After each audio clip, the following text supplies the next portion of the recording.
ശബരിമലയിലേക്കാണ് പോകേണ്ടതുണ്ട്. അവിടെ ഒരുപാട് വിവാദങ്ങൾ അങ്ങനെ തുടരുകയാണ്. പ്രധാനമായുള്ളത് സ്വർണ്ണക്കൊള്ള കേസ് തന്നെയാണ്. കേസിൽ ദേവസ്വം ബോർഡ് മുൻ പ്രസിഡന്റും അതുപോലെ തന്നെ CPM നേതാവുമായ A. പത്മകുമാറിന്റെ ജാമ്യ ഹർജി ഇന്ന് പരിഗണിക്കും. ദ്വാരപാലക ശില്പക്കേസിൽ പത്മകുമാർ സമർപ്പിച്ച സ്വാഭാവിക ജാമ്യ ഹർജിയിൽ കൊല്ലം വിജിലൻസ് കോടതി ഇന്ന് വാദം കേൾക്കും. നേരത്തെ കട്ടളപ്പാളി കേസിൽ പത്മകുമാറിന് സ്വാഭാവിക ജാമ്യം ലഭിച്ചിരുന്നു.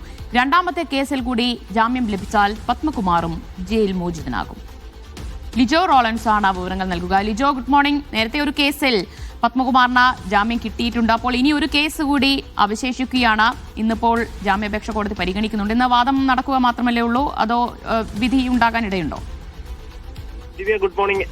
A. പത്മകുമാറിനെ സംബന്ധിച്ചിടത്തോളം ഇന്ന് വളരെ നിർണായകമായ ഒരു ദിവസമാണ്. ഇന്ന് കോടതിയിൽ നടക്കുന്ന വാദങ്ങളുടെ കൂടെ അടിസ്ഥാനത്തിലാകും എങ്ങനെയായിരിക്കും ഇനി, അതായത് ജാമ്യം ലഭിക്കുമോ തുടർന്നുള്ള കാര്യങ്ങളിലേക്ക് ഒരു തീരുമാനമുണ്ടാവുക. നവംബർ 20-ാം തീയതിയാണ് ആദ്യ കേസിൽ, അതായത് കട്ടിളപ്പാളി കേസിൽ A. പത്മകുമാറിനെ പ്രത്യേക അന്വേഷണ സംഘം അറസ്റ്റ് ചെയ്യുന്നത്. ആ കേസിൽ ഈ മാസം നേരത്തെ തന്നെ അയാൾക്ക് സ്വാഭാവിക ജാമ്യം ലഭിച്ചിട്ടുണ്ടായിരുന്നു. അതിന് പിന്നാലെയാണ് ദ്വാരപാലക ശില്പക്കേസിൽ അറസ്റ്റ് രേഖപ്പെടുത്തിയത്. അതോടുകൂടെയാണ് അതിന്റെ റിമാൻഡ് കാലാവധി 90 ദിവസം പൂർത്തിയായതോടുകൂടെയാണ് സ്വാഭാവിക ജാമ്യം തേടി കോടതിയിൽ കഴിഞ്ഞ ദിവസം ഹർജി സമർപ്പിച്ചത്. ആ ഹർജിയാണ് ഇന്നത്തേക്ക് മാറ്റിവെച്ചിരിക്കുന്നത്. ഇന്ന് വാദം കേൾക്കുമെന്നുള്ളത് തന്നെയാണ് മനസ്സിലാക്കാൻ കഴിയുന്നത്. കാരണം കൊല്ലം വിജിലൻസ് കോടതിയിൽ നടന്നു വരുന്ന ഒരു രീതി അത് തന്നെയാണ്. ഒരു ദിവസം വാദം കേൾക്കുന്നു, പിറ്റേ ദിവസം ആ ജാമ്യ ഹർജിയിൽ ഉത്തരവ് പറയുക എന്നുള്ളൊരു കാര്യത്തിലേക്കാണ് കടക്കുന്നത്. അങ്ങനെയാണെന്നുണ്ടെങ്കിൽ A. പത്മകുമാറിനും സ്വാഭാവിക ജാമ്യം ലഭിക്കാനുള്ള രണ്ടാമത്തെ കേസിലും റിമാൻഡിലായിട്ട് ഇപ്പോൾ 90 ദിവസം കഴിഞ്ഞില്ലേ?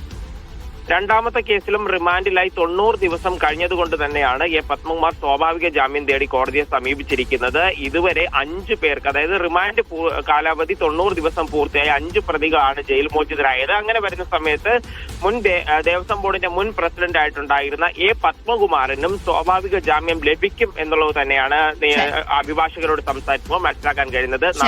പത്മകുമാറിനെ സംബന്ധിച്ചൊന്നും വളരെ നിർണായകമാണ്.